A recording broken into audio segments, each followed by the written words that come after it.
Okay, and we're back. So we have a temporary switch. I found the positive for it, key on. So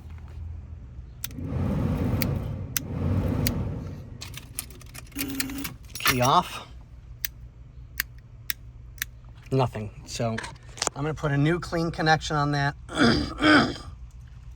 Make it a removable temporary fix, because as I showed you guys on the previous video, there's some burned wires. So depending on how far the owner of this car wants to get into it, we'll go from there. But for the moment, I'm making it workable and usable. We already know the AC clutch works, so that's a good thing. And we will pretty much go from there, guys. So hopefully we'll have an answer for you soon, or a happy client, or both, whichever time brings us. We don't know. We'll see how everything goes, guys. All right, so we'll see you on the next one.